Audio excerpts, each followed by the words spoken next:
Un disciple de Jésus-Christ a besoin de tenir son corps en bride. Est-ce que vous connaissez ce sport qui consiste à sauter au-dessus d'une barre et qui s'appelle le saut en hauteur? Il est évident que le sportif qui pratique ce sport, il sera obligé de mettre la barre à la hauteur à laquelle il pourra sauter. En effet, c'est évident qu'il ne la mettra pas plus haut que ce qu'il est capable de sauter. Par contre, il va mettre la barre toujours un peu plus haut. Ceci dans le but de se motiver à sauter plus haut.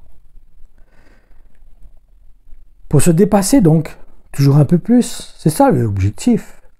C'est de s'encourager, se motiver, se booster, se pousser à toujours aller plus loin. Et en ce qui concerne un chrétien, il devrait lui aussi mettre la barre de plus en plus haute. Et pour y arriver, il devra garder les yeux fixés sur Jésus-Christ, car c'est lui le rémunérateur de la foi.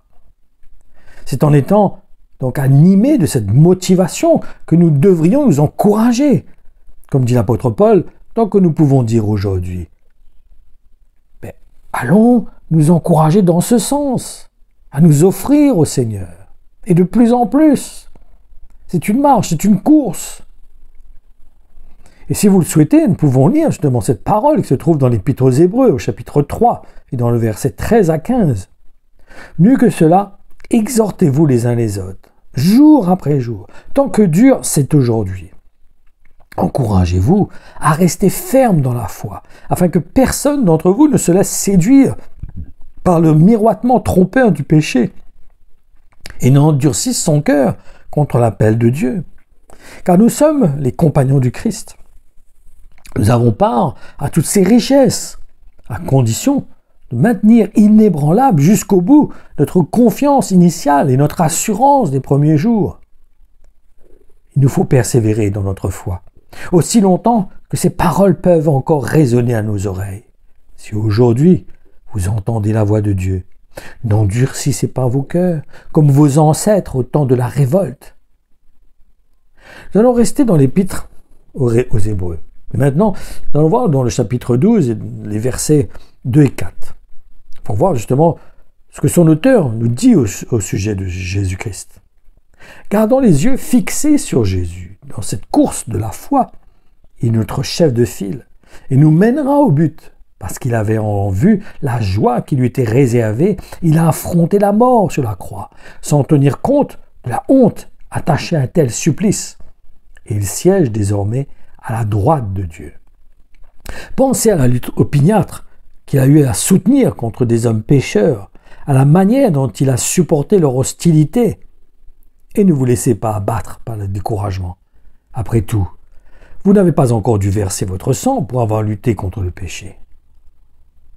Et si le corps vous en dit, vous pouvez lire aussi ce qui est exprimé par l'apôtre Paul dans sa lettre aux Philippiens au chapitre 3 et dans les versets 13 à 15. Non, mes frères, je n'ai pas du tout l'impression d'être un homme arrivé. Je ne pense pas avoir achevé la conquête et remporté la victoire. Je n'ai qu'une préoccupation. Oubliant le passé et le chemin parcouru, je tends de tout mon être et de toute mon énergie vers ce qui est devant moi. Les yeux rivés au but, je m'élance vers le prix de la course que Dieu nous appelle à recevoir là-haut, vers la vie céleste, la communion avec Jésus-Christ.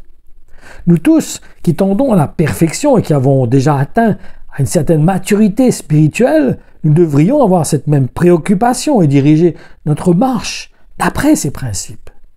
Si toutefois, sur un point quelconque, vous avez encore une opinion différente, Dieu vous éclairera aussi là-dessus et vous conduira dans toute la vérité.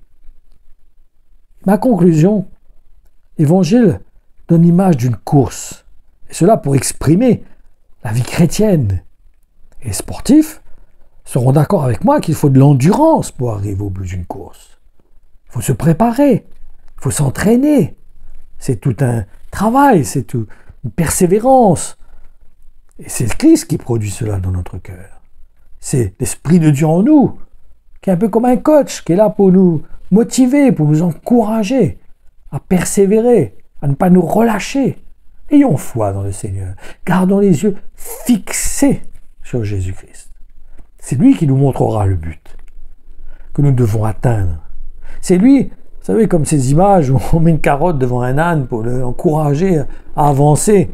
Bon, l'image n'est pas top, mais c'est malgré tout un peu comme ça. Le Seigneur, quelque part, veut nous pousser, il veut nous aider, il veut nous tenir la main, il veut nous assister, il veut nous donner des vitamines, mettre des vitamines en nous pour nous booster, à nous donner, pour continuer cette course. Ayons foi en lui. Il nous aime. S'il nous a appelés à prendre cette course, vous croyez qu'il va nous abandonner au milieu du chemin? Vous croyez qu'il va nous laisser là? Si nous sommes fatigués ou si nous sommes découragés, vous croyez qu'il va nous laisser là à terre et que lui, il va s'occuper de seulement des autres? Non, c'est pas le cœur du Seigneur. Le cœur du Seigneur, il s'arrête avec celui qui s'arrête. Il va l'encourager à se relever. Il va l'encourager à prendre le chemin. Il va lui dire, voilà, regarde le but là-bas. Tu vois ce but? Tu vois ce qui t'attend là-bas? Tu vois cette couronne? Tu vois cet héritage que tu vas avoir? Tu vois mon royaume? C'est ça que je veux te donner. Lève-toi, continue. Et si tu es arrêté, si tu t'es arrêté, dis au Seigneur de te montrer, de te faire voir ce qu'il a promis pour toi, ce qu'il veut te donner. Et sois encouragé de reprendre la force, de reprendre cette course pour atteindre le but que le Seigneur veut que tu atteignes. N'oublions pas que nous devons passer la ligne d'arrivée. Un coureur doit passer la ligne d'arrivée pour qu'il soit gagnant. Comptons sur la grâce de Dieu. Comptons sur l'Esprit de Dieu. Ni par la force, ni par la puissance. On ne peut pas, dans une course, il faut avoir une condition physique, il faut avoir un corps qui soit capable de pouvoir faire cette course. Mais c'est Dieu qui nous qualifie. C'est Dieu qui nous donne les moyens. C'est lui qui met les vitamines en nous nécessaires. C'est lui qui nous donne les muscles. C'est lui qui nous donne l'énergie. Donc, faisons-lui confiance. Ne nous appuyons pas sur nous-mêmes. Ne regardons pas si nous sommes squelettiques, si nous n'avons pas de muscles, ou alors si au contraire, si nous sommes gros, si nous sommes bien portants. Ne regardons pas tout ça. Mais faisons confiance au Seigneur. Il nous a appelés, il saura nous emmener jusqu'au but. Soyez bénis, que le Seigneur vous fortifie, qu'il vous donne la force nécessaire, qu'il vous renouvelle au nom de Jésus. Merci Seigneur, toi toute la gloire.